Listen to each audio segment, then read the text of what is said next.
আমি সহমর্মিতা জানাচ্ছি। বিশেষ করে যে মা, যে বোন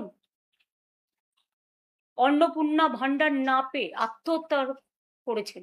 প্রায় 2,42,00,000 মা বোনেদের লক্ষ্মীর ভান্ডার দিতাম।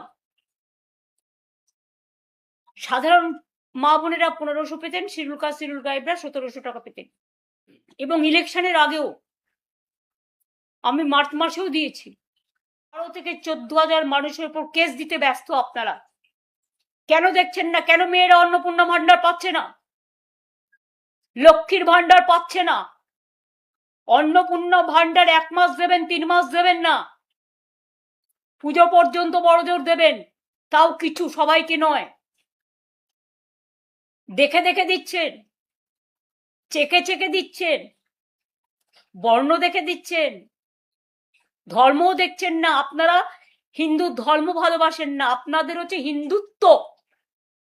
হিন্দু ধর্ম অনেক বড় মাপের জিনিস, যেটা স্বামী বিবেকানন্দ বোঝেন, রামকৃষ্ণ পরমহংসদেব বোঝে, বাংলার সংস্কৃতি বোঝে।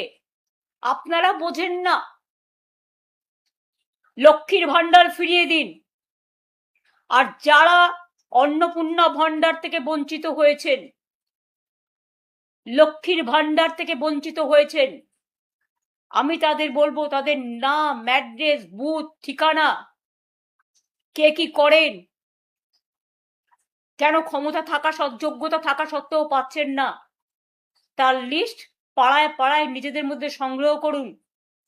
আমরা আগামী দিন নিশ্চয়ই কোনো সিস্টেম করব, সেই সিস্টেমের মধ্যে দিয়ে আমরা এগুলোকে জোগাড় করব। এবং আপনাদের সাথে পুরোপুরিভাবে আমি আছি, ছিলাম এবং থাকবো। বিজেপির নেতারা যদি ভেবে থাকেন আমাকে মিটিং এর পারমিশন দেবেন না, তাই আমি সন্ন্যাস গ্রহণ করব, আমি সন্ন্যাসী নই। যারা আসল সন্ন্যাসী হয় তারা অনেক বড় সাধক হন। আমরা তো সন্ন্যাসীদের পায়ের তলায় পড়ে থাকি। আমরা দেবদেবীদের শ্রদ্ধা করি, তাদের প্রতি বিশ্বাস ভরসা আছে বলে, সর্বধর্মের ওপর।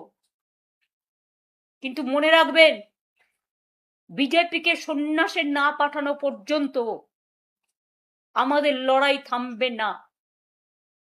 এবং খুব শীঘ্রই যারা অন্যায় করছে, অত্যাচার করছে, প্রায় 12-14 হাজার লোকের কাছে কেস দিয়েছেন।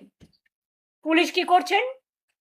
হঠাৎ মিডনাইটে ডেকে পাঠাচ্ছেন, ডেকে পাঠিয়ে বলছেন এই তোমাকে অ্যারেস্ট করা হলো। কেন? তুমি মমতা ব্যানার্জির তৃণমূল করবে না, বাইরে চলে যাও। তা নাহলে মার্ডার কেস। এখনবার গাঁজা কেস বেড়ে গেছে, লুণ্ঠন কেস বেড়ে গেছে, উইদাউট এভিডেন্স। আইনটাকে বেলাইন করে দিয়েছে। অ্যারেস্ট করার পরে কেস লিখছে।